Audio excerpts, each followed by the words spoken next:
السلام علیکم ورحمۃ اللہ وبرکاتہ۔ الحمد للہ الحمد للہ کفا والصلاة والسلام علی عباده الذین اصطفى، اما بعد اعوذ باللہ من الشیطان الرجیم، بسم اللہ الرحمن الرحیم۔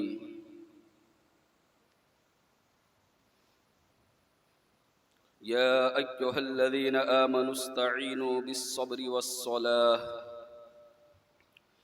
ان اللہ مع الصابرین۔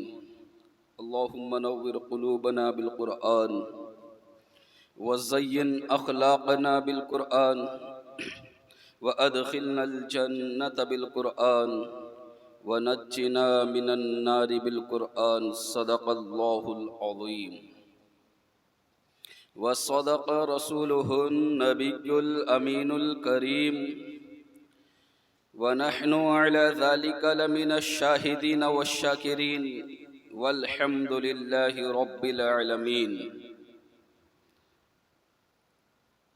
برادران ملت اسلامیہ، خطبہ مسنونہ کے بعد میں نے جس آیت کریمہ کی تلاوت کرنے کا شرف حاصل کیا، اس کے متعلق کچھ باتیں آپ کے گوشے گزار کروں۔ آئیے اس سے پہلے ہم اور مل کر آقا نامدار، مدینے کے تاجدار، امت کے غمخوار، شاہوں کے تاج، آقاؤں کے آقا، ہم غلاموں کے محسن، یتیموں کے سہارا، بے آسروں کے آسرا، بے خانماؤں کے ماوا، غریبوں کے محب، مسکینوں کے ساتھی، مساوات کے حامی، صدق کا منبع، صبر کا معدن، خاکساری کا نمونہ، اولین انسان، محبوب ذیشان، مومن کا ایمان، صبح کائنات کے شمس الضحیٰ، شام کائنات کے بدر الدجا، محمد عربی روح فدا صلی اللہ تعالی علیہ وسلم کی بارگاہ میں جس طرح سے میں پڑھاتا ہوں، میرے ساتھ مل کر پڑھیے۔ الصلاۃ والسلام علیک یا رسول اللہ، الصلاۃ والسلام علیک یا حبیب اللہ، الصلاۃ والسلام علیک یا نبی اللہ، صلی اللہ تعالی علیہ وسلم۔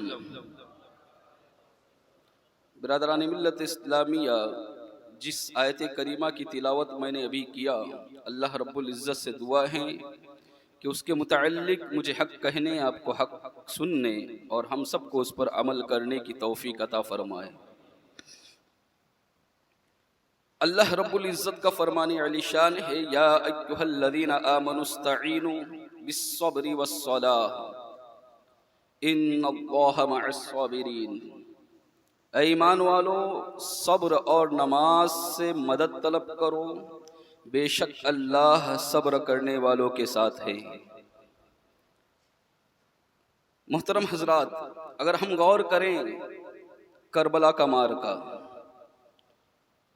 تو ہمیں پتہ چلے گا، ہمیں معلوم ہوگا کہ مسلسل صبر، مسلسل نماز اگر کہیں پر تھی تو خیمہ حسینی میں تھی۔ امام علی مقام رضی اللہ تعالی عنہ صبر پر صبر کر رہے تھے۔ اب ہر سال ان کی تاریخ سنتے ہیں، ہر سال ہم ان کی یاد کو تازہ کرتے ہیں، 10 دنوں تک ہم ان کے پروگرامات کر کے ان کے بارے میں جاننے کی کوشش کرتے ہیں۔ یقیناً ان کے جیسا صبر، بلکہ آگے کی آیت میں کہا نا، وَلَنَبْلُوَنَّكُمْ بِشَيْءٍ مِّنَ الْخَوْفِ وَالْجُوعِ وَنَقْصٍ مِّنَ الْأَمْوَالِ وَالْأَنفُسِ وَالثَّمَرَاتِ وَبَشِّرِ الصَّابِرِينَ، کہ ہم تمہیں ضرور آزمائیں گے کچھ باتوں سے، یعنی خوف سے، بِشَيْءٍ مِّنَ الْخَوْفِ وَالْجُوعِ، اور بھوکا رکھ کے، وَنَقْصٍ مِّنَ الْأَمْوَالِ، اور مال کا نقصان کر کے، وَالثَّمَرَاتِ، اور پھلوں کا۔ یہاں پر پھلوں سے مراد بعض مفسرین نے یہ بھی کہا ہے کہ اولاد، کیونکہ اولاد بھی پھل ہوتے ہیں، انسان اولاد سے بڑی امیدیں وابستہ کرتا ہے، تو اولاد بھی یہاں پر مراد ہے۔ وَبَشِّرِ الصَّابِرِينَ، اور صبر کرنے والوں کے لیے خوشخبری ہے۔ برادران ملت اسلامیہ، معرکہ کربلا دیکھیے تو وہاں پر خوف کا بھی تھا معاملہ، وہاں پر کچھ چیزوں سے جو آزمانے کا اللہ رب العزت نے فرمایا ہے، وہ تمام چیزیں جو ہیں وہ سب تھا جان کا مال جان کا نقصان، مال کا نقصان، پھلوں کا نقصان یعنی اولاد کا نقصان، یہ تمام چیزیں وہاں پر کربلا میں اکٹھی تھی۔ اور پھر اللہ تبارک و تعالیٰ نے فرمایا وبشر الصابرین، صبر کرنے والوں کے لیے خوشخبری ہے، اور اوپر یوں کہا ان اللہ مع الصابرین، کہ اللہ صبر کرنے والوں کے ساتھ ہے۔ یقیناً میں آپ سے پوچھنا چاہتا ہوں، یہ بتائیے کہ اللہ تبارک و تعالیٰ ظلم کے ساتھ ہے یا صبر کے ساتھ ہے؟ یزید ظلم کر رہا تھا، اللہ تبارک و تعالیٰ ظلم کے ساتھ نہیں ہے بلکہ صبر کرنے والوں کے ساتھ ہے۔ تو پتہ یہ چلا کہ معرکہ کربلا میں اللہ تبارک و تعالی یزید کے ساتھ نہیں تھا بلکہ امام حسین کے ساتھ تھا۔ ان اللہ مع الصابرین، صبر کرنے والوں کے ساتھ اللہ ہی۔ پتہ نہیں اس کے باوجود بھی کچھ لوگوں کو یزید سے اتنی محبت کیوں ہے، اتنی محبت کیوں ہے اس سے؟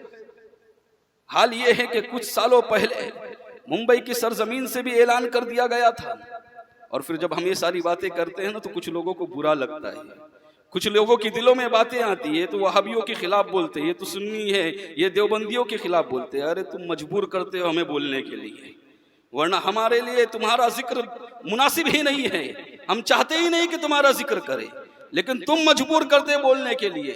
تم ہمارے آقاؤں پر، ہمارے مولاؤں پر تم اعتراض کرو گے اور ہم اس کا جواب بھی نہ دیں گے، یہ کیسے ممکن ہے؟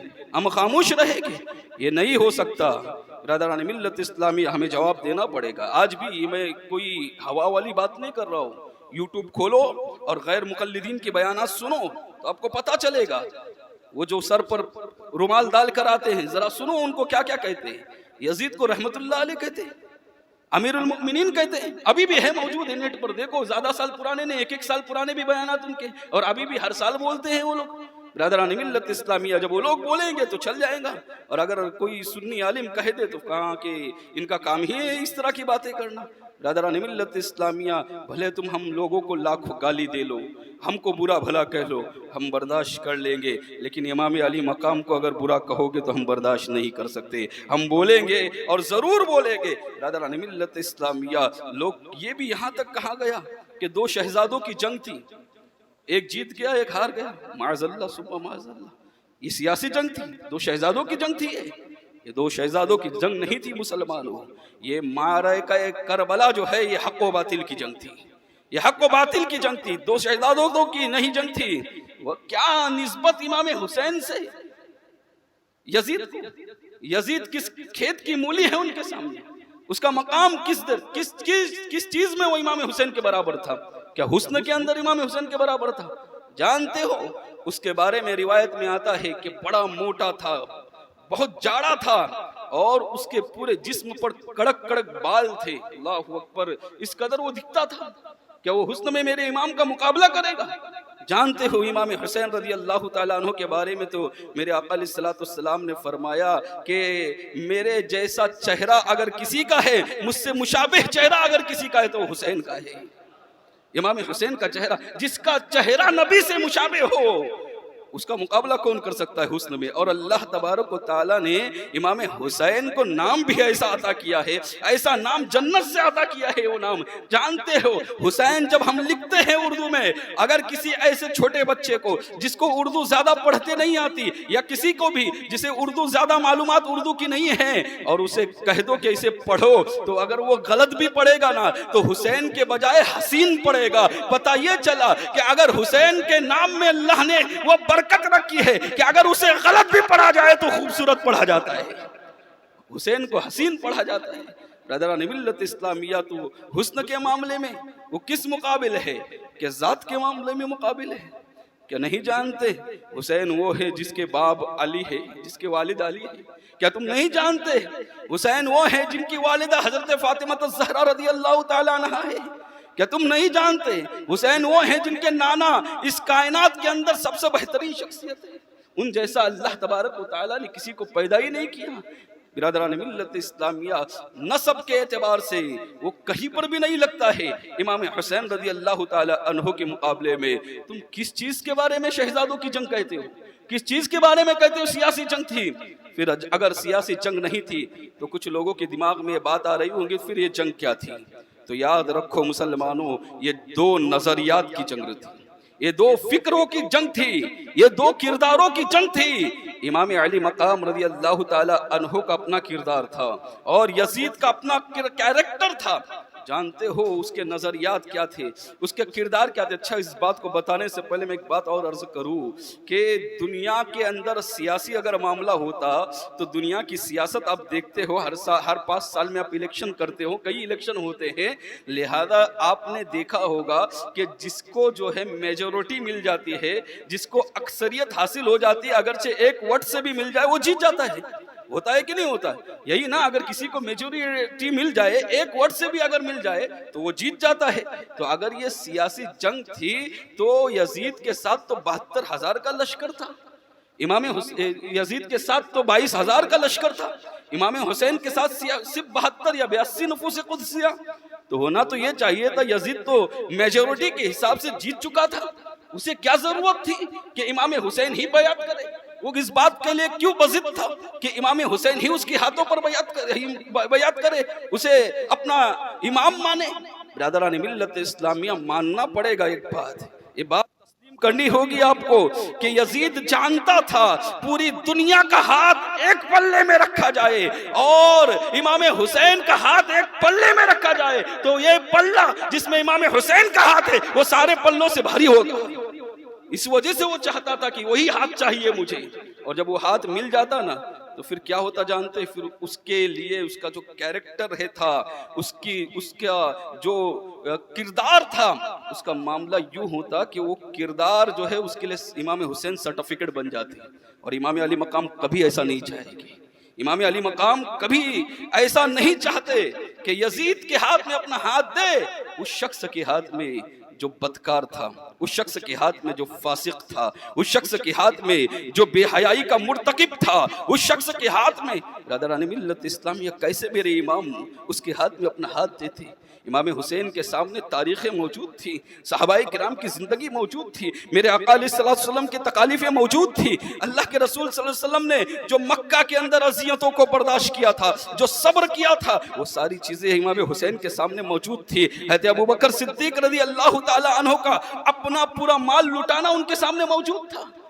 کیا نہیں جانتے ابوبکر صدیق رضی اللہ تعالی عنہ جنگ تبوک کے موقع پر معاملہ یہاں تک آ گیا کہ کسی کے پاس کھانے کے لیے کچھ نہیں، مسلمانوں کے پاس کچھ نہیں تھا، مسلمانوں کے پاس کھانے کو۔ ایسے عالم میں روایت میں آتا ہے کہ ایک کھجور کو 2 مسلمان کھا کر ایک دن کا پورا کھانا کیا کرتے تھے۔ میں پوچھنا چاہتا ہوں کبھی ایسا ذوق ہمارے اوپر بھی آیا ہے؟ ایک کھجور کے اندر لیکن محبت تھی۔ آج یہ چیز ہمارے اندر سے ختم ہو گئی ہے۔ آج ہم یہ سمجھتے ہیں کہ ہر چیز بس مجھے ملے، مال آئے تو میرے پاس آئے، دولت آئے تو میرے پاس آئے، بس کسی کے پاس نہیں آنا چاہیے، کوئی نہیں کمانا چاہیے، میں ہی کماؤں گا، میں ہی سب سے آگے بڑھوں گا۔ برادران ملت اسلامیہ، یہ کردار مسلمانوں کا نہیں تھا، یہ کردار یزید کا تھا۔ امام حسین اور مسلمانوں کا کردار یہ تھا کہ ایک کھجور دن میں ملتی تھی اور اسے 2 صحابہ کرام کھایا کرتے تھے۔ اس کی گٹھلی جو ہوتی تھی نا، اسے ایک صحابی چوستے تھے اور پھر اس کے بعد اس چوسنے کے بعد پھر اس کے بعد اپنے دوسرے بھائی کو دیتے تھے، پھر وہ اسے چوسا کرتا تھا۔ یہ دور تھا وہ غزوہ تبوک کا، اور حال کیا تھا؟ اب تک عرب کے قبائل سے لڑائی تھی، اب تک جو دشمنی تھی عرب کے قبائل والوں سے جنگیں ہو رہی تھی، لیکن اب رومیوں سے جنگ تھی۔ رومی سپر پاور تھے اپنے وقت کے، اب آج جیسا امریکہ کہا جائے گا اس طرح رومی طاقت تھی اپنے دور کی، ہرقل اعظم اس کا بادشاہ تھا۔ لیکن اب حال یہ کہ غزوہ تبوک واقع ہونے والا ہے، اور کچھ صحابہ میرے آقا علیہ الصلوۃ والسلام کی بارگاہ میں حاضر ہوئے، کہا یا رسول اللہ صلی اللہ علیہ وسلم کچھ گھوڑے عنایت کیجئے۔ میرے آقا علیہ الصلوۃ والسلام نے فرمایا کچھ بھی نہیں ہے میرے پاس تمہیں دینے کے لیے، تم اسی طرح سے لڑائی کی تیاری کرو۔ 3 لاکھ کا لشکر جرار ہرقل اعظم نے تیار کیا تھا، اور بمشکل یہاں پر 30,000 جمع ہو پائے تھے، یعنی 10 گنا زیادہ۔ سامنے مقابل یہاں پر بھوک کا معاملہ، فاقے کی نوبت، اور ایسے عالم میں میرے آقا علیہ الصلوۃ والسلام نے اعلان کیا کہ کون ہے جو اللہ کی راہ میں دے گا. جناب عثمان غنی نے تو اتنا دیا تھا کہ میرے آقا علیہ الصلوۃ والسلام ارشاد فرماتے ہیں کہ اس کے بعد بلکہ ان اشرفیوں کو ہاتھ میں لیتے تھے اور اس طرح سے اس کے تھے. اور میرے آقا فرما رہے تھے کہ اس عمل کے بعد اگر عثمان کچھ بھی نہ کرے تب بھی اللہ تبارک و تعالیٰ اسے جنت عطا فرمائے گا. یہ حضرت عثمان غنی رضی اللہ تعالیٰ عنہ، حضرت عمر فاروق رضی اللہ تعالیٰ عنہ کے پاس اس وقت کچھ مال آیا تھا، تھوڑی سی دولت آئی تھی. فاروق اعظم نے سوچا کہ ہر مرتبہ ابو بکر صدیق بازی لے جاتے ہیں، ہر مرتبہ ابو بکر صدیق مجھ سے آگے بڑھتے ہیں، یہ موقع بڑا اچھا ہے. ابو بکر کے پاس کچھ نہیں ہے اتنا دینے کے لیے، میرے پاس تو آج کچھ ہے. لہذا حضرت عمر فاروق رضی اللہ تعالیٰ عنہ نے اپنے مال کے 2 حصے کیے. ایک حصہ بارگاہ رسول میں حاضر ہوئے لے کر میرے آقا علیہ الصلوۃ والسلام نے فرمایا اے عمر اپنے گھر والوں کے لیے کیا چھوڑ کر آئے ہو؟ برادران ملت اسلامیہ ذرا جملے پر غور کرے، کہاں اپنے گھر والوں کے لیے کیا چھوڑ کر آئے ہو؟ اللہ کے رسول صلی اللہ علیہ وسلم سے عرض کیا حضرت عمر فاروق رضی اللہ تعالیٰ عنہ نے، یا رسول اللہ صلی اللہ علیہ وسلم آدھا مال لے کر آیا ہوں اور آدھا اپنے اہل و عیال کے لیے چھوڑ کر آیا ہوں. کیا اتنی بھی سخاوت کوئی کر سکتا ہے؟ آج 100 روپے مسجد کے جھولی میں ڈالنا مشکل پڑ جاتا ہے. برادران ملت اسلامیہ میں اس موضوع پر گفتگو کر چکا ہوں، بار بار آپ کو یہ باتیں یاد دلانے کے لیے میں بہتر نہیں سمجھتا کہ مسجد میں اللہ کی راہ میں خرچ کیا کرو، اللہ کی راہ میں ڈالا کرو، اللہ کی راہ میں دیا کرو. یاد رکھو جو اللہ کی راہ میں دیتا ہے اللہ اس کے مال کو ضائع نہیں فرماتا، اسے 700 گنا عطا فرماتا ہے. برادران ملت اسلامیہ اللہ کی راہ میں دیا کرو. تو میں عرض یہ کر رہا تھا کہ فاروق اعظم رضی اللہ تعالی عنہ نے کہا یا رسول اللہ صلی اللہ علیہ وسلم آدھا مال اپنے اہل و عیال کے لیے چھوڑ آیا ہوں، آدھا مال آپ کی بارگاہ میں لے کر آیا ہوں. ابھی یہ جملہ ہو ہی رہا تھا، یہ باتیں ہو ہی رہی تھی کہ میں حضرت ابو بکر صدیق رضی اللہ تعالیٰ عنہ اپنا سارا کے سارا مال اپنے سر پر رکھ کر آئے. روایت میں آتا ہے، تاریخ میں لکھا ہے کہ سوئی تک اپنے گھر میں نہ رکھی، سوئی وہ بھی لے کر آئے اور ٹاٹ کا لباس پہن لیا حضرت ابو بکر صدیق رضی اللہ تعالیٰ عنہ. اس کو سینے کے لیے بیچ میں جو ہے وہ کانٹے لگائے بٹن کی جگہ پر. حضرت صدیق اکبر رضی اللہ تعالیٰ عنہ اس حال میں میرے آقا علیہ الصلوۃ والسلام کی بارگاہ میں حاضر ہوئے. اللہ کے رسول تاجدار مدینہ صلی اللہ علیہ وسلم نے پوچھا کہ اے ابو بکر اپنے گھر والوں کے لیے بھی کچھ چھوڑ آئے ہو؟ وہاں پوچھا کیا چھوڑ آئے ہو؟ یہاں پوچھ رہے کچھ گھر والوں کے لیے بھی چھوڑ آئے ہو؟ حضرت ابو بکر صدیق رضی اللہ تعالی عنہ نے کہا یا رسول اللہ صلی اللہ علیہ وسلم گھر والوں کے لیے اللہ اور اس کا رسول کافی ہے، کچھ بھی نہیں چھوڑا ہے، سب کچھ لے آئے ہو. ابھی یہ گفتگو ہو رہی تھی کہ اللہ کے رسول صلی اللہ علیہ وسلم کی بارگاہ میں حضرت جبرائیل آتے ہیں. جبرائیل بھی وہی لباس پہنے ہوئے ٹاٹ کا لباس ہے اور اس میں کانٹا لگا ہوا ہے. حضرت جبرائیل سے میرے آقا علیہ الصلوۃ والسلام نے فرمایا اے جبرائیل نورانی جسم ٹاٹ میں چھپائے ہوئے ہو، کیا معاملہ ہے، کیا ماجرا ہے؟ کہا یا رسول اللہ صلی اللہ علیہ وسلم آسمان کی جانب نگاہ اٹھائیے، ذرا دیکھیے تو صحیح، آسمان پر یہاں سے جتنے فرشتے ہیں سب نے حضرت ابو بکر صدیق کے نقش قدم پر چلتے ہوئے، ان کے طریقہ کار پر عمل کرتے ہوئے ٹاٹ کا لباس پہنا ہے. اور میرے آقا علیہ الصلوۃ والسلام نے جب وہ نگاہ اٹھائی تو سارے فرشتوں نے ٹاٹ کا لباس پہنا ہوا تھا. حضرت جبرائیل علیہ السلام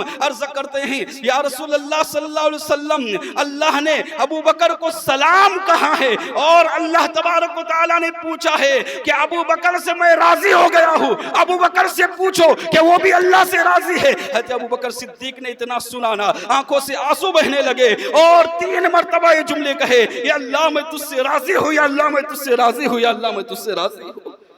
برادران ملت اسلامیہ ذرا سوچو یہ قربانیاں تھی امام حسین رضی اللہ تعالی عنہ کے ذہن و دماغ کے اندر کہ اسلام کوئی آسانی کے ساتھ پھیلا نہیں تھا.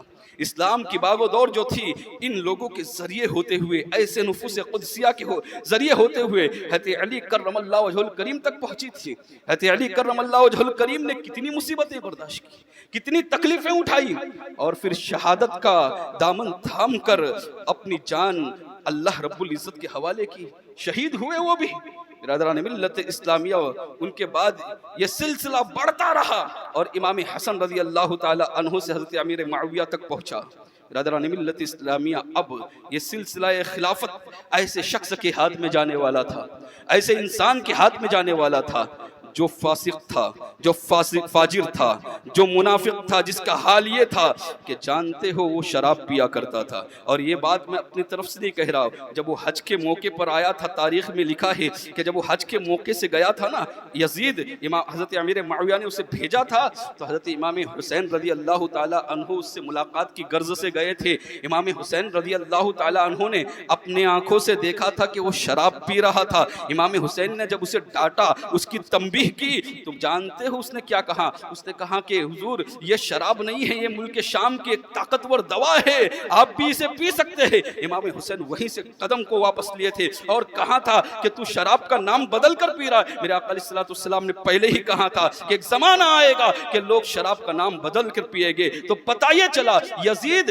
آج گنہگار سے گنہگار انسان ہمارے ملک کا اگر سفر حج کے لیے جائے تو میں پوچھنا چاہتا ہوں کہ سفر حج پر وہ شراب پیے گا؟ یزید ایسا بد باطن تھا، یزید ایسا خبیث تھا، یزید ایسا لعین تھا کہ وہ حج کے موقع پر بھی شراب پی رہا تھا اور اسے اپنی آنکھوں سے امام نے دیکھا تھا. میں پوچھنا چاہتا ہوں ایسے لعین کے ہاتھ میں امام اپنا ہاتھ کیسے دے سکتے تھے؟ کیسے اس کے ہاتھ میں اپنا ہاتھ دیتے؟ برادران ملت اسلامیہ، یزید کا فسق و فجور کیا تھا اور معلوم ہے؟ وہ زانی بھی تھا، اس نے رقاصائیں رکھی تھی اس کے حرم کے اندر، اور وہ شراب کا دور چلتا تھا، ناچنے والیوں کو دیکھتا تھا، گانے دیکھتا تھا. برادران ملت اسلامیہ، یزید وہ تھا جس نے نماز کو چھوڑنے کی سب سے پہلے ابتدا کی. ورنہ اگر آپ صحابہ کرام کی تاریخ دیکھیں نا تو 17 سے زیادہ صحابہ ایسے ہیں جن کا فتویٰ اس بات پر ہے کہ نماز کو چھوڑ دینے والا کافر ہے. 17 سے زیادہ صحابہ کا فتویٰ اس بات پر ہے کہ نماز کو چھوڑنے والا جان بوجھ کر کافر ہے. اس زمانے میں نماز کو چھوڑا نہیں جاتا تھا، لیکن یہ یزید ہی ملعون تھا جس نے شروعات کی تھی جماعت کو چھوڑنے کی، نماز کو چھوڑنے کی. برادران ملت اسلامیہ، نماز کو چھوڑنا کتنا بڑا گناہ ہے جانتے ہو؟ آج لوگ کہتے ہیں کہ بے برکتی ہو گئی ہے، آج لوگ کہتے ہیں کہ دولت میں برکت نہیں رہی، اتنا کماتے ہیں رکتا نہیں ہاتھ میں. میرے آقا علیہ الصلوۃ والسلام نے ارشاد فرمایا کوئی بندہ جب فجر کی نماز چھوڑتا ہے نا تو پھر جب وہ اپنے گھر سے نکلتا ہے تو جس چیز پر وہ اپنی نگاہ ڈالتا ہے وہ ساری چیزیں اس پر لعنت بھیجتی ہے. اور یہ مسلسل ظہر تک ہو رہا ہوتا ہے. اگر تم نے فجر کی نماز نہیں پڑھی تو مسلسل جس چیز پر آپ دیکھ رہے ہو، اگر دولت پر دیکھ رہے ہو آپ کی، تو وہ بھی آپ پر لعنت بھیج رہی ہے. برادران ملت اسلامیہ، دوپہر تک یہ سلسلہ جاری رہتا ہے. جس نے دوپہر کی ظہر کی نماز چھوڑی عصر تک سلسلہ جاری رہتا ہے، جس نے عصر کی چھوڑی مغرب تک سلسلہ جاری رہتا ہے، جس نے مغرب کی چھوڑی اس کے اوپر عشاء تک یہ سلسلہ، یعنی پوری کائنات اس پر لعنت بھیجتی رہتی ہے. اور جس پر پوری کائنات لعنت بھیجے کیا وہ ترقی کر سکتا ہے؟ کیا وہ کامیاب ہو سکتا ہے؟ برادران ملت اسلامیہ، تو یہ یزید تھا جس نے نماز کو ترک کرنے کی شروعات کی تھی، ابتدا کی تھی. میں اپنے بھائیوں سے پوچھنا چاہوں گا، اپنے مسلمانوں سے پوچھنا چاہوں گا، اپنے گریبان میں جھانک کر دیکھو، اپنے گریبان میں دیکھو کہ کیا واقعی آپ حسین کے نقش قدم پر چل رہے ہیں، امام علی مقام کے، یا پھر یزید کے نقش قدم پر چل رہے ہو؟ آپ کا طریقہ کار کیا ہے؟ اگر آپ نماز پڑھتے ہو تو امام حسین کے نقش قدم پر چل رہے ہو، اور اگر آپ نماز نہیں پڑھتے ہو تو پھر یزید کا طریقہ ہے. آپ اگر نشہ کرتے ہو تو یہ یزید کا طریقہ ہے، اگر آپ نشہ نہیں کرتے ہو تو یہ امام حسین کا طریقہ ہے، آپ اگر زنا کے اندر ملوث ہو تو یہ یزید کا طریقہ ہے، اور اگر آپ زنا سے بچتے ہو، قرآن فرماتا ہے یا ایھا الذین آمنوا لا تقربوا الزنا انہ کان فاحشۃ وساء سبیلا، کہ اے ایمان والو زنا کے قریب بھی نہ جاؤ. زنا کرنے کا نہیں کہا، لا تفعلوا الزنا نہیں کہا، لا تقربوا الزنا، زنا کے قریب بھی نہ جاؤ. ہر وہ کام جو تمہیں زنا سے قریب لے جائے، وہ ناچ گانا، وہ عورتوں کو دیکھنا، وہ فحاشیت اور عریانیت کے مناظر اپنے موبائل کے اندر رات بھر دیکھنا، یہ ساری چیزیں جو ہیں یہ تمہیں زنا کے قریب لے جانے والے اعمال ہیں جس کے ذریعے شہوت بھڑکتی ہے. برادران ملت اسلامیہ، اللہ تبارک و تعالیٰ فرماتا ہے جو ایسا ہر کام جو جس سے تمہارے شہوت بھڑکے، چاہے وہ گانا ہو، چاہے پکچریں ہو، ننگی عورتوں کی فوٹو ہو یا ویڈیوز ہو، برادران ملت اسلامیہ سب زنا کے قریب لے جانے والے کام ہے. قرآن فرماتا ہے لا تقربوا الزنا، اس کے قریب بھی نہ جاؤ، انہ کان فاحشۃ وساء سبیلا، بے شک وہ بے حیائی اور برا راستہ ہے. برادران ملت اسلامیہ، اگر ہم یہ سارے سارے کام انجام دے رہے ہیں جو گناہ کے ہیں، جو شریعت کے خلاف ہے، تو پھر مجھے کہلے نہیں دیا جائے کہ ہم طریقہ حسین پر نہیں ہے، ہم طریقہ یزید پر ہے۔ اور پھر حال یہ ہے کہ امام حسین سے محبت کا دعویٰ کرتے ہیں، امام علی مقام کی محفلیں سجا کر ان سے اپنے عشق کا اظہار کرتے ہیں۔ دعوی عشق حسین اور یزیدی کردار، دعوی عشق حسین اور یزیدی کردار، دعویٰ بے اصل ہے، جھوٹی ہے محبت تیری۔ برادران ملت اسلامی، یہ جھوٹی محبت ہے۔ اگر سچی محبت کرنا چاہتے ہو تو امام علی مقام رضی اللہ تعالیٰ عنہ کے نقش قدم پر چلنا ہوگا۔ امام علی مقام رضی اللہ تعالیٰ عنہ کی جو تاریخ ہم سن رہے ہیں، ان سے محبت کرو، ان کے محفل میں آیا کرو۔ ہمارے یہاں پر دیکھو کتنی اچھی محفل سجائی جا رہی ہے، لیکن لوگ آ نہیں رہے ہیں، اپنے اپنے گھروں سے سن رہے ہیں۔ کیوں مسجد میں آنے کے لیے آپ اتنی سستی کرتے ہو؟ برادران ملت اسلامیہ، آپ اگر واقعی امام علی مقام سے محبت کرتے ہو، محفلوں میں آیا کرو، امام حسین کی تاریخ پڑھا کرو۔ جب یہ ساری چیزیں پڑھو گے اور یہ ساری چیزیں سنو گے تو پھر آپ کی محبت بڑھ جائے گی، اور پھر آپ کا دل چاہے گا کہ کردار حسین پر عمل کیا جائے۔ اللہ تعالیٰ سے دعا ہے کہ کہنے سننے سے زیادہ عمل کرنے کی توفیق عطا فرمائے۔ وما علینا الا البلاغ۔ السلام علیکم ورحمۃ اللہ۔